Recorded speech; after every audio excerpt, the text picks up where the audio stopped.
Good evening and welcome. Tonight, I have the great honor to introduce to you somebody I met last year at the Geological Society of America meeting. Helen Greer is a minister and a geologist, which is an interesting combination. She gave a talk at a session about controversial topics and misunderstanding and misrepresentations in the earth sciences. And the two topics that were most represented in the session were talking about climate change and evolution. Both of these are topics that Helen has been working on. She's giving this talk tonight about climate change. And then tomorrow at 4:10 in Agronomy 2050, she will talk about evolution. Helen Greer is a minister and a geologist. She earned a Bachelor of Arts from Wesley College and a Master of Divinity from Harvard Divinity School. She's been a church pastor for 30 years. She returned to school when she discovered a passion for geology, and she earned a Bachelor of Science at the University of Southern Indiana. She has developed the research institute that she's going to share with us tonight in Christian responses, both fundamentalist and liberal, to evolution and climate change. She currently is interim pastor at the First Christian Church in Lincoln, Nebraska, and she started working towards a Master's of Science in the Department of Earth and Atmospheric Sciences and the Department of Natural Resources at the University of Nebraska, Lincoln. Penny, she likes to be called Penny. She's going to tell you why that's her nickname. Has a passion for languages. She speaks several, and she told me that one thing that she would really like to do is to learn Italian, so maybe we're going to start in these couple of days. Anyway, please join me in giving a warm welcome to Penny Greer tonight.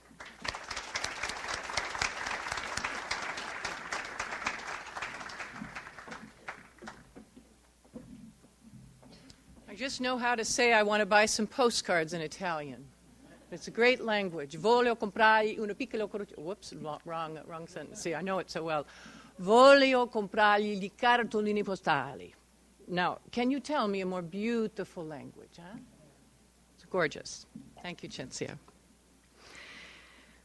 I am indeed a pastor who deals with conflicted settings. I have become an interim conflict specialist, and I guess that's partly why I am drawn to topics in science that also involve some conflict. But I indeed am a person who is baptized, confirmed, and ordained in the United Church of Christ, which is my denomination that I've always served until recently. I am now serving an interim in a Christian church in Lincoln, Nebraska. However, at the age of 10, I must admit, I was drawn toward what I have to name the pagan religion of football. I'm sorry, guys. I don't know if you have that pagan religion here at Iowa State. I would hope for your sake, not as much. But indeed, in that particular religion, scores and outcomes carry broad salvific impact, far more than anything in the other faith. And indeed, as I look back over the record, I always went along, since Bob Devaney became our coach in 1962, thinking that Iowa State was a snap. Not so. I discovered 2002, 2004, and especially 2009, you killed us. You're good. Yes, you are. But indeed, I have another reason for connecting myself here. Do I have the right thing? No. There we are. This, my friends, is a picture of the first graduating class here in Ames of Iowa State University. And the person, whoops, I knew I'd do this, and the person second from the back is my maternal great-grandfather, Martin Ingalls Aitken Sr. Great-grandfather Martin worked his way through Iowa State University, working through the newspaper here in Ames. He then moved to Cincinnati and worked for the Cincinnati Enquirer, and then switched fields and moved towards insurance and banking, moving to Lincoln, where I have grown up, Lincoln, Nebraska, to join his brother. Little did he know that his granddaughter would adopt the dual passion that I have. As you see, I'm quite well decked out to do field work with my black dress and my pink purse. And I'm also quite well decked out to lead worship with my robe and stole. It's a good way to be. I'm kind of like that division that we are now seeing in a book that was just published in recent weeks. Deepak Chopra, a spiritual leader, and Leonard Mlodinow, Stephen Hawking's compatriot, who actually see a deep division. And in me, it's in one being. So how did this all start for me? As a geologist and undergraduate, I was particularly drawn to invertebrate paleontology and also stratigraphy. It's there I did quite a bit of research on late Mississippian strata, publishing it through the Geological Society of America. I actually got to win an award as an undergraduate. So what would draw me to climate change, which is such a different focus in geology? I went to a lecture, March 17th, 2009. Thomas Friedman, two-time Pulitzer winner and frequent columnist for the New York Times on Sundays, premiered his new book, Hot, Flat, and Crowded. I recommend it to you. Even if you disagree with some of the facts that might be there, it will get you thinking. Friedman helped us all to understand a markedly changing political world, that those countries who pretty much own the oil that we need now wield definite power over us with an extremely conservative brand of Islam. Not at all what I was aware of, with what I thought was dominant, particularly in Saudi Arabia. He talked about global warming with a few facts garnered from the IPCC, the Intergovernmental Panel on Climate Change, which many use. But he also tried to help us understand how rapidly our population would be changing in the world. He, for example, defined what he called Americans. If you imagine a group of people with 350 million, with a per capita income of approximately $15,000, for many years our world has had 2. In 2030, we'll have 9 all over the world. Our population is exploding. And people expect to live in the way that we do. We don't want to begrudge them that opportunity. None of us would. But can our planet deal with it? I know we're all thinking about that. So when we begin to look at climate change, what happens? And before we begin, I need to say this for my own comfort. Governor Perry, as valiantly as you've been trying, I banish your spirit. No oops moments. Here we go. Part of the problem with climate change is the confusion in terms. Weather, for all of us, as we know, if we look at our learning, has to do with a series of events at a particular location that we measure through meteorological tools. Climate is an average of the weather at any particular location. We now define climate in that way, but we don't speak of it that way. I quote to you a Brit from 1977, and I'll use the accent to make the point.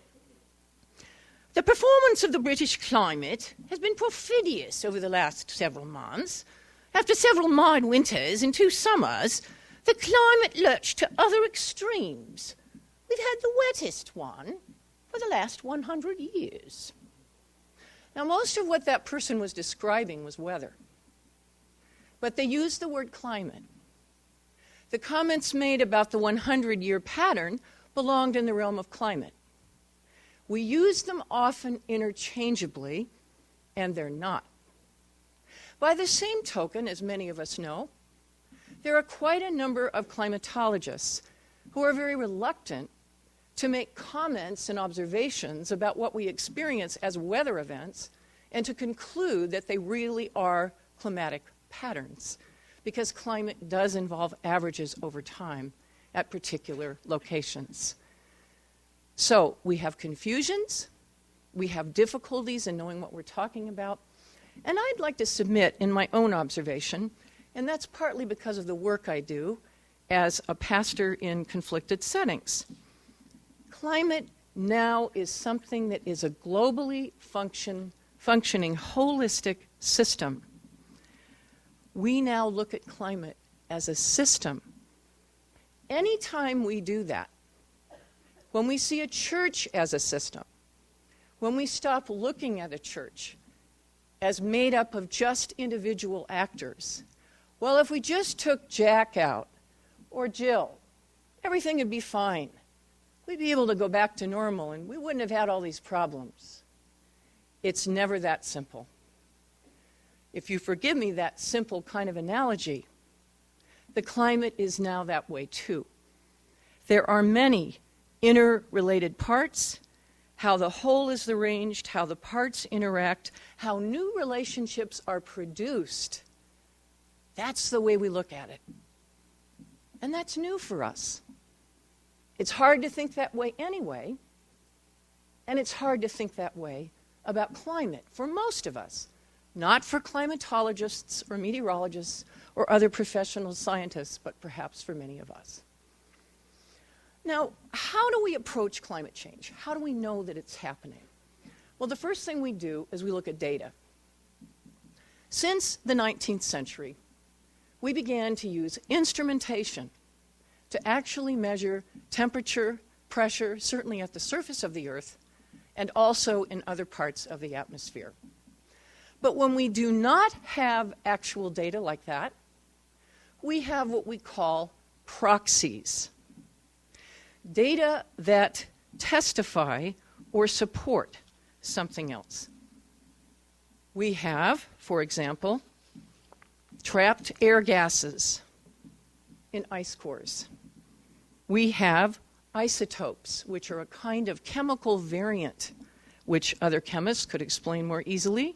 We have pollen, which can tell us very clearly the kind of trees or forests that actually grew at a particular time. We have lake and marine sediments that might have been buried that are now unearthed. We can find pollen there. We can see where they occur amidst other strata. We have tree rings. All of these are evidentiary, and they can go back before the 19th century. We have data, and we can use it. Now, as with anything in science, we don't just use data. We have to have a framework for the data.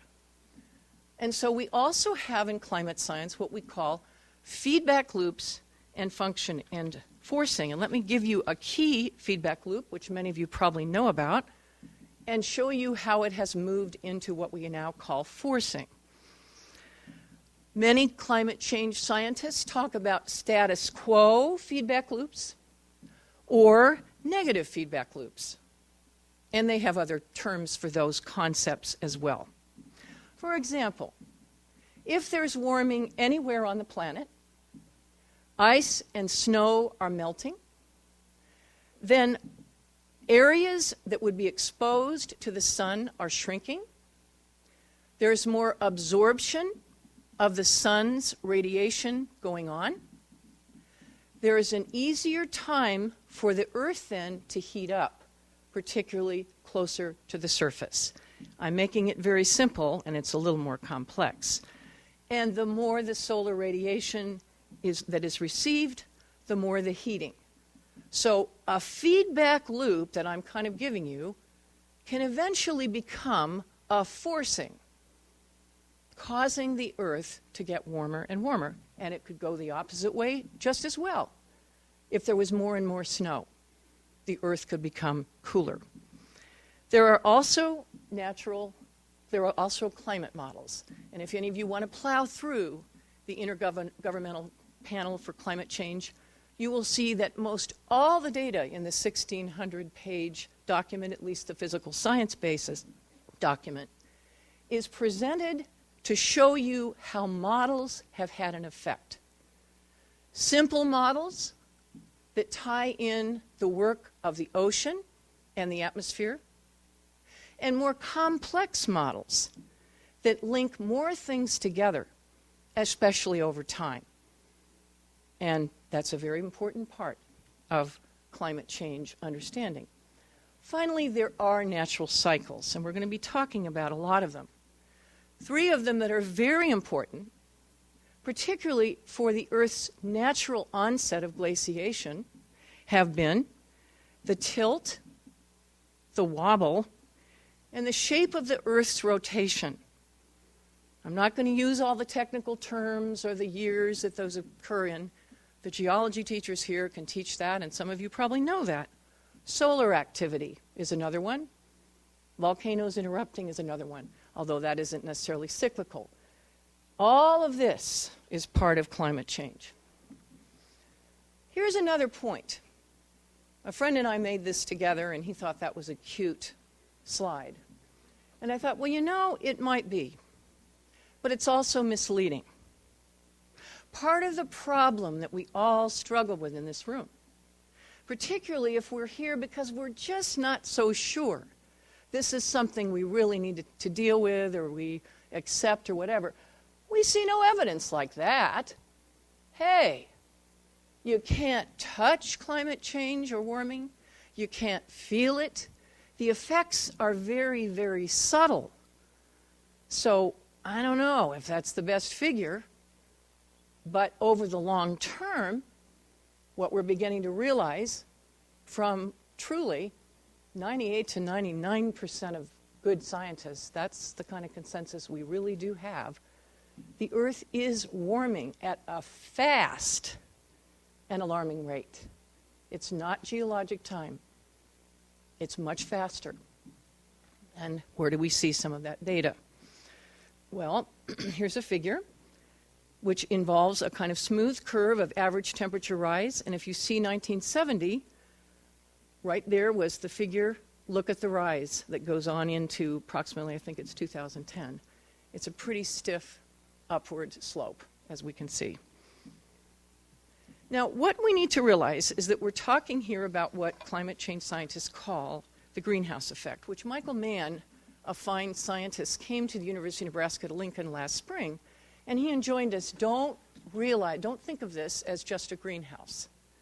We're not dealing here with an open-paned building that is receiving the sun's rays to heat up what's inside, to enable photosynthesis with sun exposure, and to trap the heat. It's a little more complicated, and that was helpful. The atmosphere contains heat-absorbing gases, and by absorbing those gases, that traps heat. Some of that infrared radiation escapes out back toward outside of the Earth's atmosphere. Some of it is radiated back towards the Earth. If we did not have the greenhouse gas effect, we could not survive. No life could as we know it. That which photosynthesizes, at least, or does other kinds of things. I'm not talking about the stuff in the ocean doing very strange things, like the archaea, etc. All right, what are some of those greenhouse gases? Very quickly.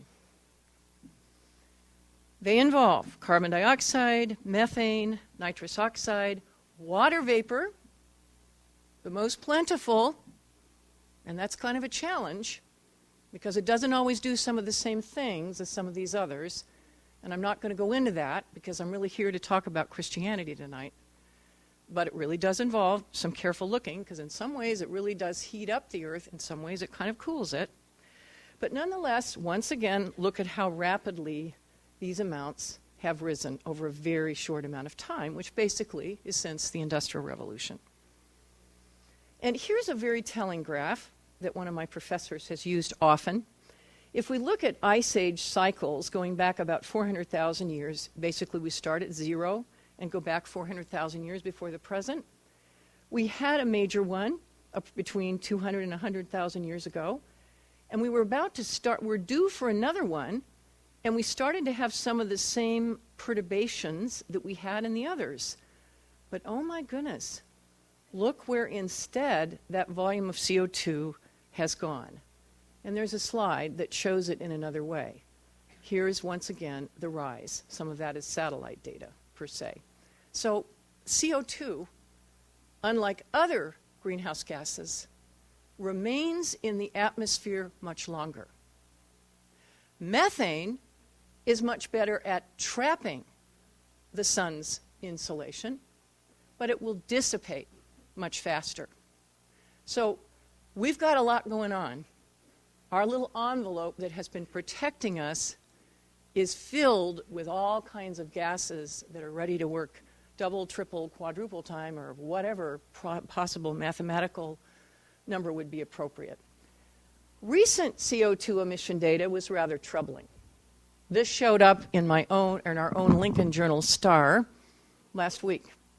There were 512 million more metric tons injected into the atmosphere, 6% increase in 2010 than 2009. And the sad thing or tough thing is these figures were higher than the worst case scenario outlined by the climate experts 4 years ago. I'm sorry, I didn't get that right. With the US, China giving out more than 2,000 plus metric tons per year. Sea level rise, we're not there yet. Maybe we'll never see it that way in our lifetime. And maybe only some parts of the world well.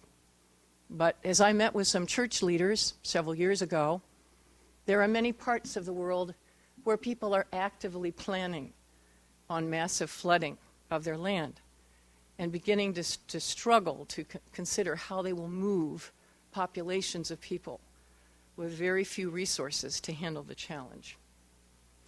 Here's a sea level rise figure that comes out of the IPCC 2007 physical science basis, which, as you see, there's a lot that we can't really tell from some of the proxy data, but we can see a pattern of rise, particularly, again, satellite data, and that is, of course, based on modeling, but again, it's pretty pronounced. Now, there are people out there who actually say, I know several, they're good geologists, and they say, look, I can't accept climate change because it's my understanding that it's always been true that the carbon dioxide levels rose first. I'm sorry, the temperature change came first, followed by carbon dioxide elevation. Well, I've been looking around to see, how do you deal with that kind of claim? Was that always true? According to one of the professors here at the university, yes. There have been one cycle we know about for sure, coming out of a glaciation phase, where we know for sure that that pattern did exist. But let's take a look at this data from an article in Nature magazine. As you can see, most of these elevations and decreases are coeval. Not one precedes the other. So you can't really clearly claim that that pattern does exist always. Sure didn't here in this particular ice core in the Vostok region of Antarctica.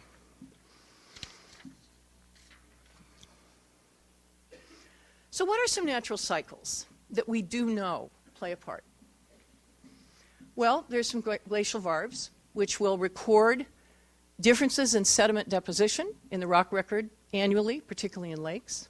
That's a natural cycle. I've seen varves in Canada as a geology student. We certainly see, once again, as I mentioned earlier, the Earth definitely has prescribed orbital changes in tilt, in wobble, in the shape of its orbit. I could go into it, but I'll skip it. We have solar output. Some say there's an 11-year cyclical period in that. I don't know that much about it. I've heard many talks trying to evaluate the difference it makes with the signals it sends, rather than actually assessing the phenomenon. And finally, we have exploding volcanoes. Those are some of them, and they're very natural. But are they enough? Are they enough, even as a group, to account for some of the major data that we now have? The answer is no. Here's Michael Mann's attempt. It perhaps is a bit simple, but his attempt to talk about natural natural temperatures and the difference with a human fingerprint versus a natural one. And there's quite a lot of space between them. And that's based on some figures in the IPCC. What are some of these fingerprints that might tell us specifically humans have been involved?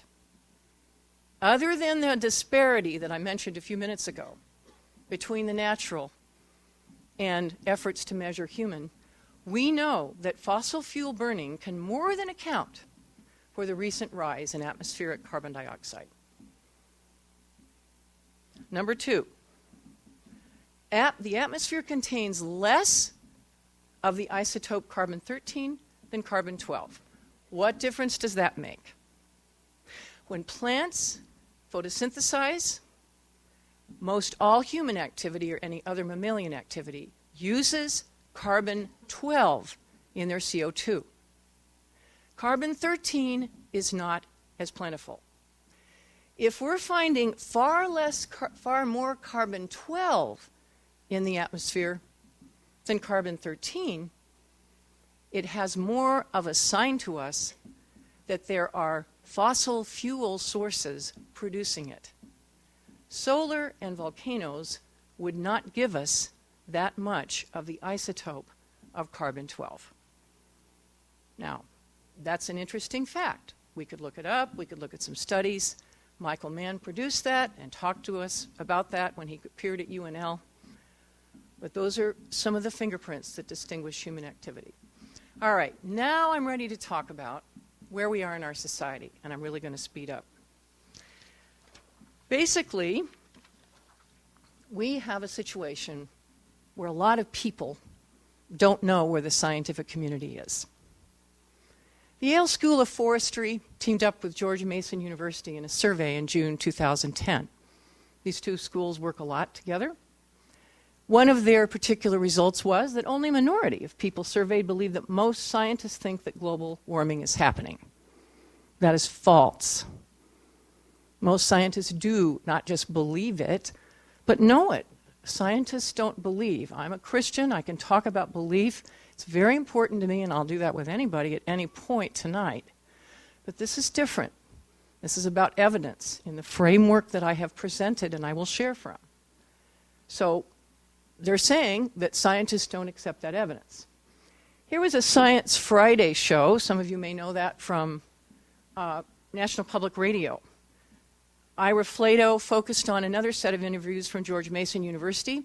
500 media weathercasters, who many of us rely upon daily, weekly, whatever, to get our weather and other information about the atmosphere and other things about the Earth.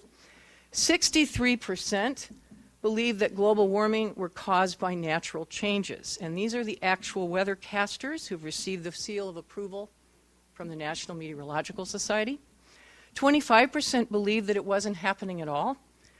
23% believe that it was a scam. And here's a comment that I'm really going to explore at some point very quickly with you tonight. One actually said in a quotation in an interview, "Since the day that God created the earth, there have been cyclical changes in climate."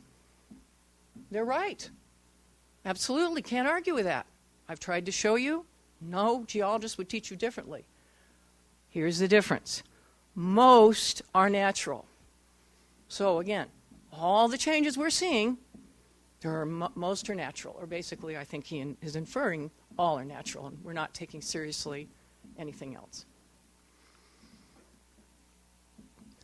Let's take a look at some other reasons why there are those who do not accept that climate change is a legitimate reporting of the evidence, or legitimate science. Well, there are multiple organized attacks from without that I will document in a few minutes, designed to create misinformation and misunderstanding using the political process. I am not a conspiratorial theorist. I might talk like it now and then, as my dear friends would say, but I try to hold back, not unless there's good evidence. There's some pretty decent evidence. We're living in a society, and I think everyone in this room is here because we want to resist this. Stupidity not honoring the facts or seeking them has become a virtue. It's not a virtue. I've been reading again our founding fathers for another project that I'm working on. They all made it so crystal clear. If we ever get to a point where our citizenry seeks to value education, seeks to prize the facts, they use the word, and I'll talk about that in a minute, our democracy will not survive. They're very clear about it. They write it. Jefferson, Madison, not so much Washington, but others. We're also living in a world where there's a new philosophical worldview that most of you may not even know about. I did some research on it and gave a talk about it. Postmodernism. And in the writing and understanding of philosophers who embrace this point of view, science is no longer the key story that we use to interpret the world. There are others that need to lie right alongside it. All right, organized political attacks. There are several books you can go to the bookstore and buy, and they will show you, very sadly, that some of the people that are involved right now in fighting and organizing the names on various documents were actually hired in the tobacco fight. Not everybody, but some. That prolonged the effort for all of us to begin to accept smoking as dangerous for our health. The Western Fuels Association, sadly, I say to you as a stratigrapher, someone who loves to see what oil companies have funded, the kind of research they've done, which is so constructive. The American Petroleum Institute commissioned strategy documents saying that we need to confuse people about climate change. Oh, come on, guys. There's a lady who's done some fascinating research, which I now tell you. She asked the question, published it in Science in 2005. Was there a time when scientists did agree that climate change was occurring? Not even looking about human causes or human influence or predominant human influence, but just was it occurring? She looked through extensive referred scientific journal articles on climate change from 1993 to 2003. Look what she found. 928 supported, no articles disputed, none. 1993 to 2003. Some other scientists said, well, let's see what's been happening more recently. Boykoff and Boykoff brothers. They surveyed the prestige dailies, Wall Street Journal, New York Times, Los Angeles Times, Washington Post, between 1998 and 2002. Let's see what kind of coverage they were giving to climate change. 53% of the stories featuring climate scientists supporting it often had a spokesperson on the other side denying it. And they found that that spokesperson was not a climatologist or a meteorologist or someone who really could have shed some light on the situation. Recent article in the New York Times. Climate change has become a lightning rod. It's a 4-letter word. Some of us have sensed that as we've listened to some of the debates and discussion amongst the Republican candidates. And President Obama has stepped back as well, some of us have noticed. In a survey result that many have called to my attention, it didn't just appear here. In 2006, Pew Research Group, 79% surveyed believed the Earth was warming. 2010, only 59% believed it. So there has been a very big sea change in understanding and support of what's going on. Well, the polar bears have some opinions. Those latest surveys are very reassuring, right? Okay. And there's some more data that I could go over, but I'm going to rush on. All right, let's look real quickly at postmodernism and what difference that makes. Here are the 4 theorists that I had in mind, the philosophers. 3 of them are French, and 1 of them is English. Postmodernism is a view that flows from modernity, which is the worldview that supported the development of empiricism, the whole scientific worldview. It says that we will be shifting, it's both descriptive and proscriptive, that we will be shifting from being a scientific and analytical, institutional and mechanical world to a worldview driven by the mystical, experiential, relational, and organic. That's one person's conceptualization. Another's, in the modern age, science provided a narrative. That means a story, a basic understanding that would undergird everything. A language that can unify all things. In postmodern society, there are competing narratives, and they lie side by side. So just because a scientist said it and uses data or framework or has evidence, well, I don't know. There might be something else that we might want to look at too. I think that's very predominant in our culture right now, and we all need to become aware of it and kind of think about it. A very brilliant Christian theorist named Phyllis Tickle, to whom I call your attention. She's an editor and she's written an excellent work trying to talk about major changes that happen to Christianity every 500 years, has kind of categorized Christians into 4 groups. First, I want to tell you about the more conservative part of Christians, the renewalists and the conservatives, as she calls them. Now, to give you a sense for who they are, first of all, 78% of evangelical Southern Baptist pastors disagree strongly or somewhat that climate change is real, and above all, that it was caused by humans. Many link support of creationism and the denial of evolution with the denial of climate change. They see that as a personal faith. They have a deep antipathy toward the scientific method and scientists, distrusting the kind of worldview they feel scientists have. And some make explicit references to God as a part of a scientific argument. And we did see that a few minutes ago. I don't know if the gentleman speaking was a Southern Baptist, and it really doesn't matter.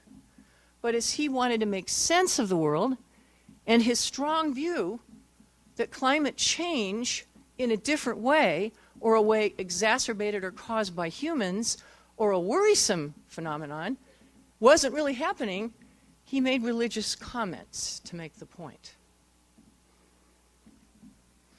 So let's take a look real quick at what's been happening in the House of Representatives with the Illinois Senator, Representative Shimkus. And where do I turn this on?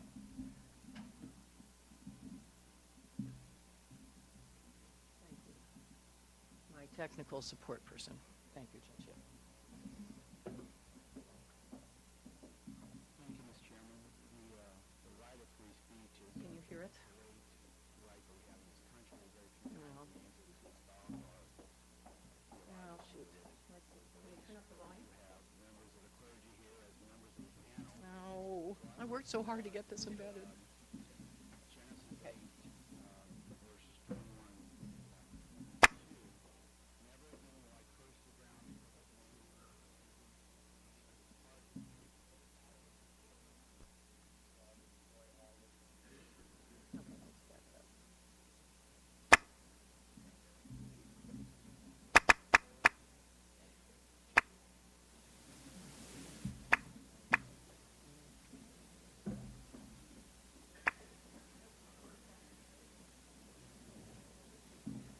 Well, I'll tell you what he says. I'm so sorry. It's a very powerful. How many have you seen the videotape? Some of you have, perhaps? No. If you put it on YouTube, which I did have in the presentation, but sometimes it's harder to get.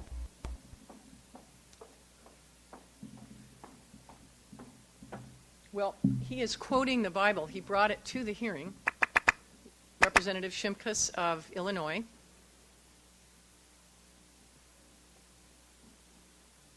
Yeah, that's the YouTube, but I don't think it'll work if it's not embedded, if we didn't bring them on. We can try.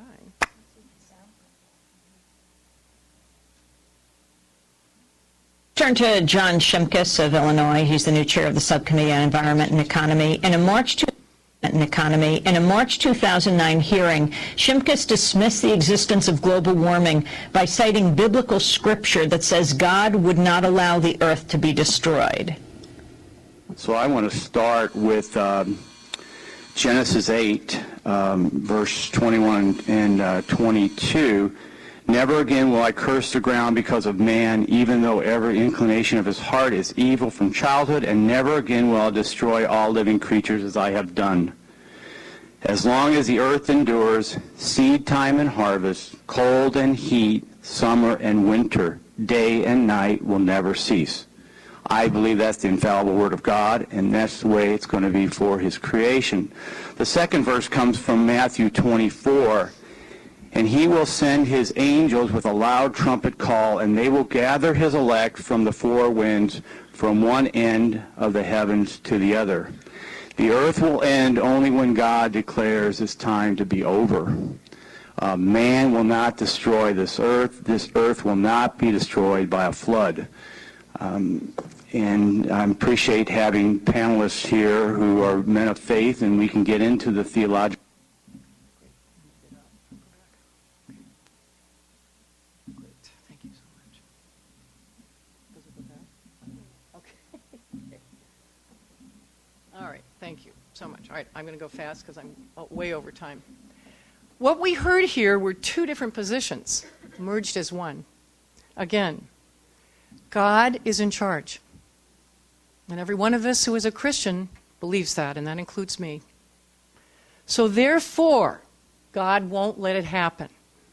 He quotes the Noachic promise in Genesis, and it is, as he puts it, the infallible Word of God. We just can't go there. We can't listen to what's being said because God won't let it happen. Now, there are Christians who link climate change data, climate change reality, to the end of time, part of the apocalypse, and that's the Matthew passage. There are three apocalypses in the Gospels, and that's one of them that he read. So basically what he was saying is giving us a frame from his faith for the way we need to look at this material. And very shortly I will tell you how others do see that. Now this comes out of the 19th century. I'm going to talk a lot about this tomorrow, much more than now, but I'm going to whip through this area. The 19th century in America, we're an American religious movement. That's who we are. Religion is a very important part of our identity. In the 19th century, coming out of one great awakening in the 18th century and another great awakening that reached out extensively to the unchurched, people began to participate in revivals. But they also were participating in social movements, feeling that the most important thing was to change society and make it much better. The reign of God or the kingdom of God could not come unless society were changed. And then the Civil War happened. It tore our country apart. Abolition came, but not so much because of participation in a movement that was born in the church. Revivals continued, and there was increasing concern about the individual soul. Out of that angst, the fundamentalist movement was born. Lots of social things were part of it. I'm whipping along. Fundamentalism relied upon 5 fundamentals. The 4 that are here, I will talk about tomorrow. But the most important one, which you heard Representative Shimkus discuss, was the inerrancy of the Bible. Now, that is a claim, we need to realize, that was first used with authority in 1887. Biblical authority was discussed in Christian theology before that. But the first time it really was a major claim, having a scientific quality, came out of a Bible conference in Niagara, New York, 1887. So it doesn't go all the way back to the beginning of Christianity, as some people might think. It seemed to show that truth was directly apprehended fact. Fundamentalists believed in inerrancy. They also believed that there were a series of dispensation or administrations of God with humanity, which is based on the book of Daniel. There would be a dual emphasis on the supernatural and science, but the supernatural would always trump science.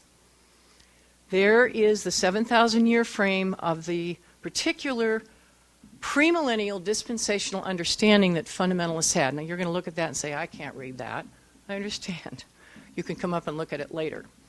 But the reality is there's part of geologic time. There's 65 million years. Those who study geology, and that includes myself, accept a 4.55 billion year old Earth.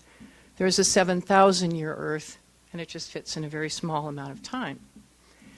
But the reality here is we're not just dealing with born-again millennial movements. We're also dealing with a particular forebearer named Francis Bacon who encouraged people to find facts, a particular philosopher who encouraged people to really grab hold of the reality that they saw. With the Bible in hand, the common person could challenge the highest temporal authority. I'm going to talk about this extensively tomorrow. There was a whole different understanding of science that was going on in the 19th century. Most people today do not know this. Now, in so saying that, if any of you are here and are getting upset, suggesting that I'm accusing you of being a scientist who thinks like that, who avoids hypotheses such as, is the climate really warming and do humans really cause it? I'm not. But if you do come from an evangelical or a fundamentalist tradition, you're in a place where people cultivated this way of thinking. And it probably is still around in certain ways, just as there are ghosts in my own tradition. We go on with some of this tomorrow. What about other Christians? They embraced modernism, so science and religion could walk together, regarding each other with mutual respect. I will talk tomorrow about how others look at the Bible. My denomination, and indeed, climate change is accepted. We need to work towards mitigation.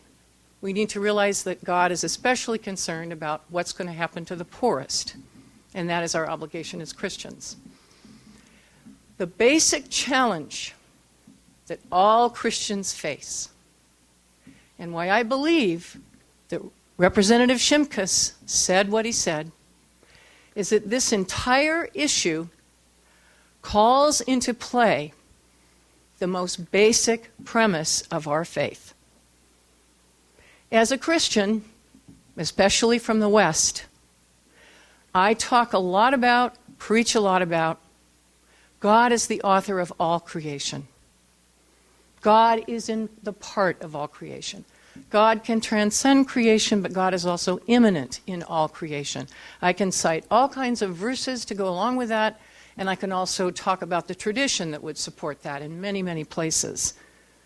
So if we're dealing with a climate, a whole functioning system that is beginning to deconstruct, does that not threaten my faith? Well, here's what it does. It challenges me hard to really think through what I do affirm about God, what I believe I can do to help with mitigation. All this material need not destroy my faith, nor need I throw out science. Thank you.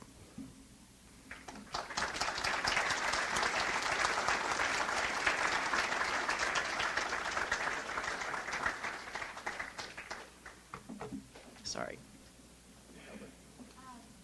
We have time for some questions in the back. There's a wireless microphone. If you'd like to approach the microphone to ask your question, then you will be here to answer them. Thank you for your patience. It did go a little bit over.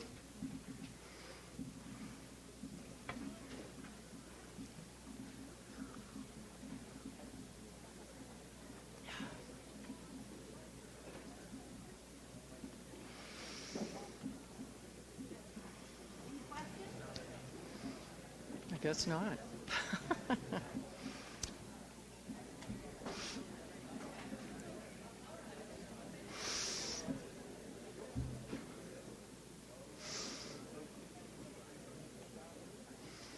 I may have kept them too long.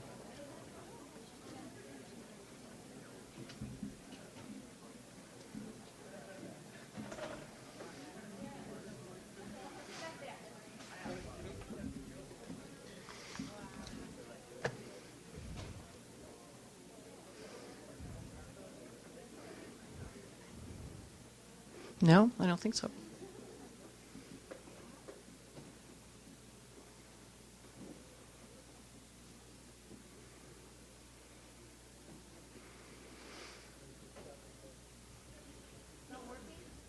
Oh, that's the problem. Do you want to take this mic or have someone come up here and I can project without a mic. I have a big mouth. You may have guessed that. Will this part be taped, Cinzia? The answer questions or no? Okay, all right.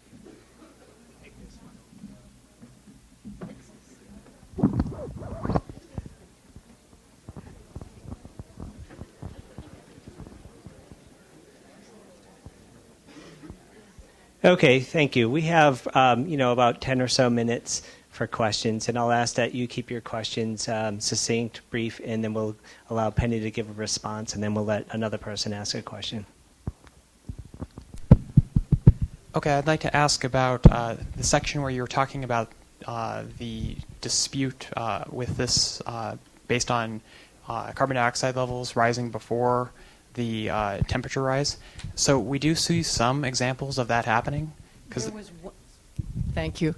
There was one pronounced one that I actually learned about today from one of the geologists that came out of, I think it's called the Younger Dryas, which is a particular glaciation event in recent geologic time.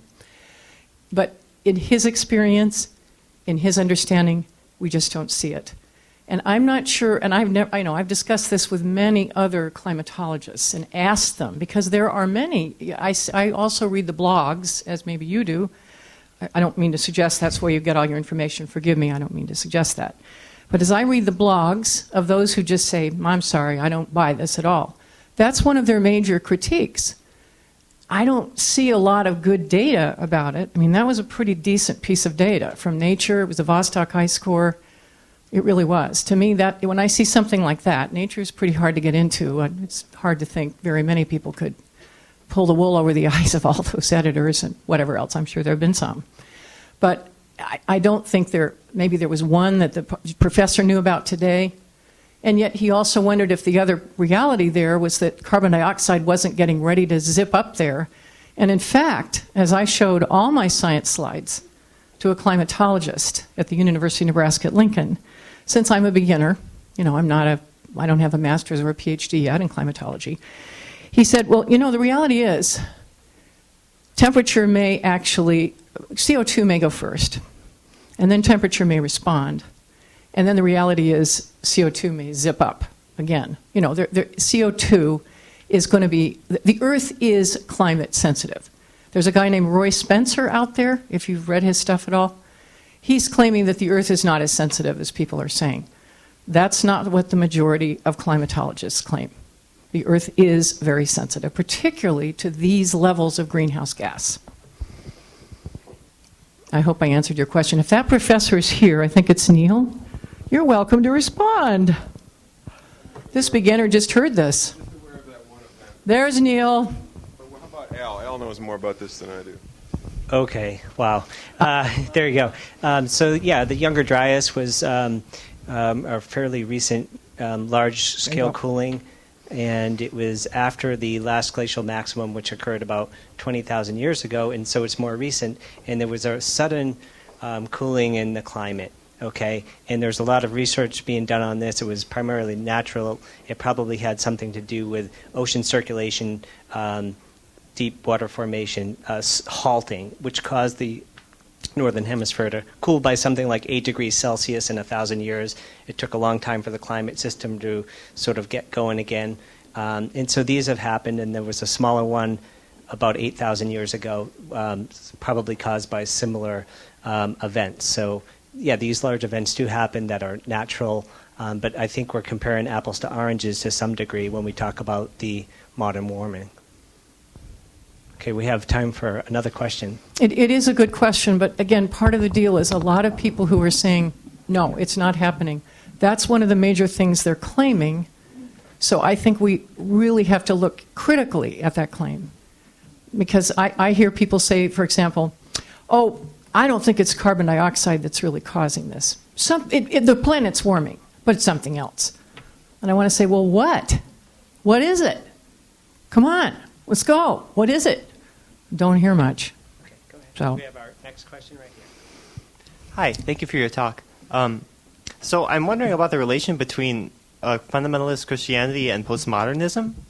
My experience mostly has been that the religious right is very adamant on reality being empirically studyable, that one can take a positivist approach and observe things scientifically, and that the errors in science are actually errors on the part of the scientists conducting poor science, which leads to theories like evolution and climate change and such, which doesn't quite seem to me to be the same as postmodernism, which is just that science is not really adequate, that there are other epistemologies with which you can understand the world, then science doesn't quite work. So That's if you could clarify. it's a good observation on your part. Perhaps I did not decouple those portions of the talk carefully enough. My effort there was to say, here are some other phenomena in our society that might be underlying some of the reasons why people are misunderstanding or resisting or possibly even rejecting the physical science basis of climate change. So that was where that was coming from. There are those who want to say, for example, I don't mean to flip over into evolution because we'll deal with that tomorrow. Well, it's not okay to just teach evolution in the classroom.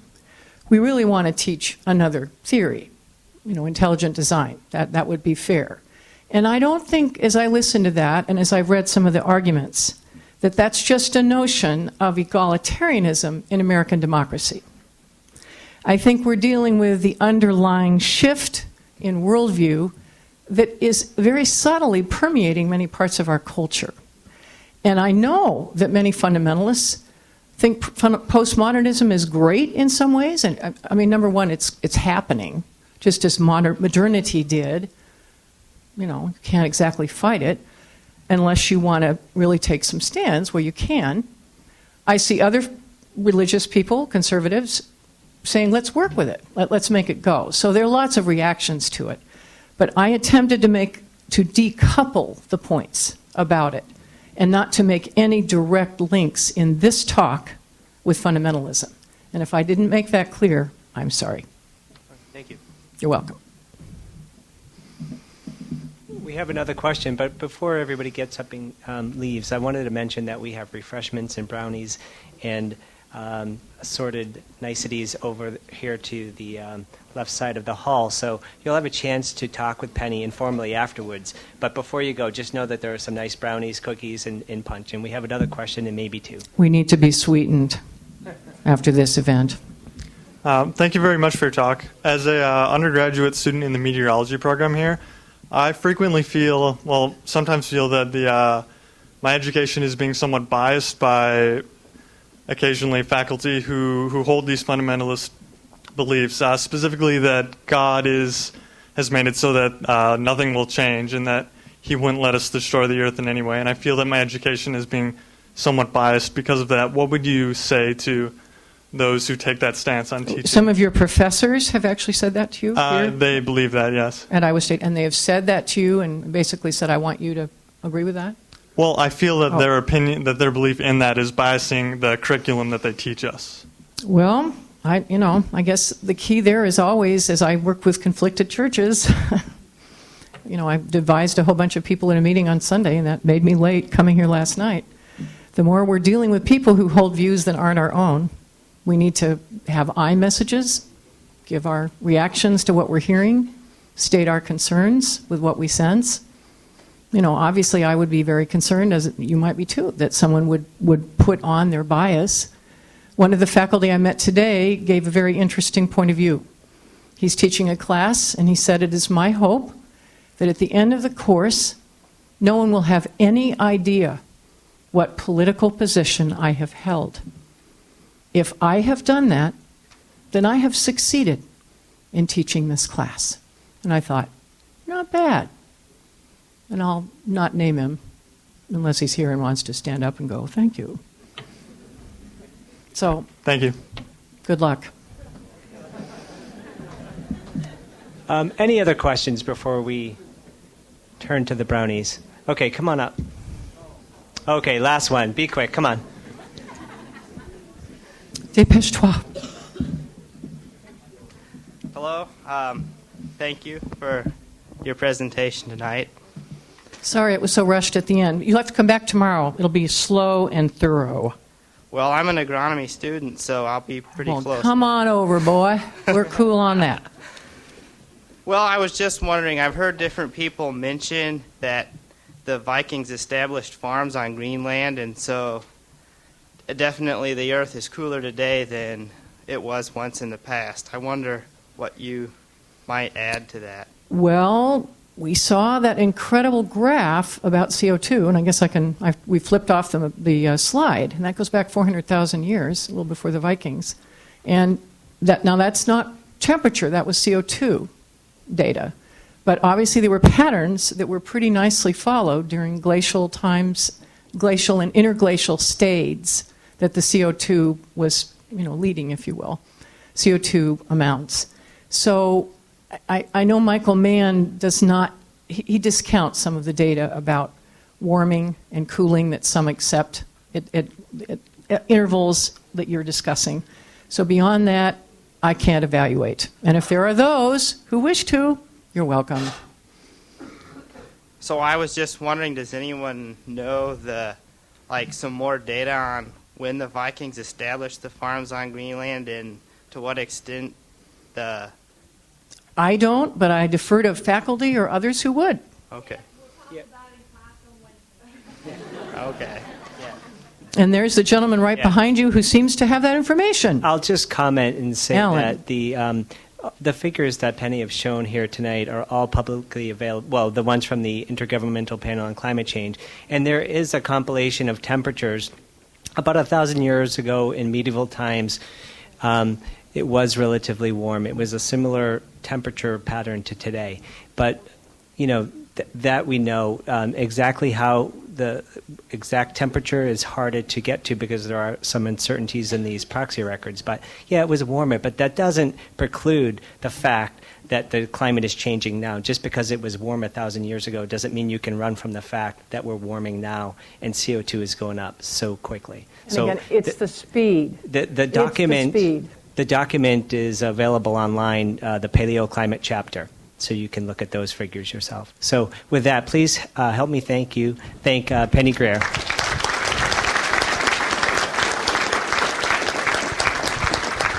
The brownies are very good.